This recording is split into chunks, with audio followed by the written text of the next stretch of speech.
ఆదికాండము 8వ అధ్యాయము. దేవుడు నోవహును అతనితో కూడా ఓడలోనున్న సమస్త జంతువులను సమస్త పశువులను జ్ఞాపకము చేసుకొనెను. దేవుడు భూమి మీద వాయువు విసరునట్లు చేయుట వలన నీళ్లు తగ్గిపోయెను. అగాధ జలముల ఊటలును ఆకాశపు తూములును మూయబడెను. ఆకాశము నుండి కురియుచున్న ప్రచండ వర్షము నిలిచిపోయెను. అప్పుడు నీళ్లు భూమి మీద నుండి క్రమక్రమముగా తీసిపోవుచుండెను. 180 దినములైన తరువాత నీళ్లు తగ్గిపోగా 7వ నెల 17వ దినమున ఓడ అరారాతు కొండల మీద నిలిచెను. నీళ్లు 10వ నెల వరకు క్రమముగా తగ్గుచువచ్చెను. 10వ నెల మొదటి దినమున కొండల శిఖరములు కనబడెను. 40 దినములైన తరువాత నోవహు తాను చేసిన ఓడ కిటికీ తీసి ఒక కాకిని వెలుపలికి పోవిడిచెను. అది బయటికి వెళ్ళి భూమి మీద నుండి నీళ్లు ఇంకిపోవు వరకు ఇటు అటు తిరుగుచుండెను. మరియు నీళ్లు నేల మీద నుండి తగ్గినవో లేదో చూచుటకు అతడు తన యొద్ద నుండి నల్లపావురమొకటి వెలుపలికి పోవిడిచెను.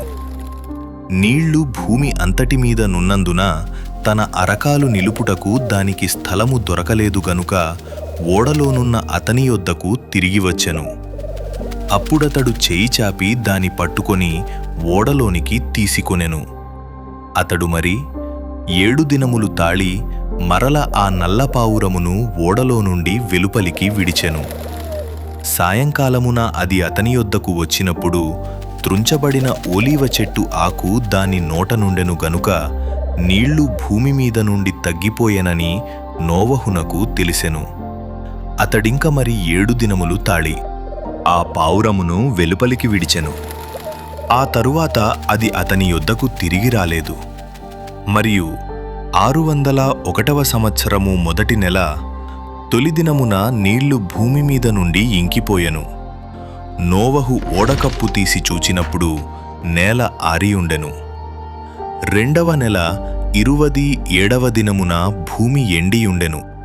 అప్పుడు దేవుడు, నీవును నీతో కూడా నీ భార్యయు నీ కుమారులును నీ కోడండ్రును ఓడలో నుండి బయటికి రండి. పక్షులు పశువులు భూమి మీద ప్రాకు ప్రతి జాతి పురుగులు మొదలైన సమస్త శరీరులలో నీతో కూడనున్న ప్రతి జంతువును వెంటబెట్టుకుని వెలుపలికి రావలెను. అవి భూమి మీద బహుగా విస్తరించి భూమి మీద ఫలించి అభివృద్ధి పొందవలెను అని నోవహుతో చెప్పెను. కాబట్టి నోవహును అతనితో కూడా అతని కుమారులును అతని భార్యయు అతని కోడండ్రును బయటికి వచ్చిరి. ప్రతి జంతువును ప్రాకు ప్రతి పురుగును ప్రతి పిట్టయు భూమి మీద సంచరించునవన్నీయు వాటి వాటి జాతుల చొప్పున ఆ ఓడలో నుండి బయటికి వచ్చెను. అప్పుడు నోవహు యెహోవాకు బలిపీఠము కట్టి పవిత్ర పశువులన్నిటిలోనూ పవిత్ర పక్షులన్నిటిలోనూ కొన్ని తీసుకుని ఆ పీఠము మీద దహనబలి అర్పించెను.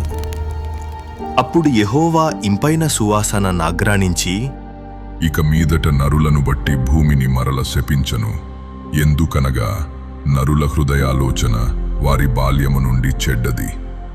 నేనిప్పుడు చేసిన ప్రకారముగా ఇకను సమస్త జీవులను సంహరింపను.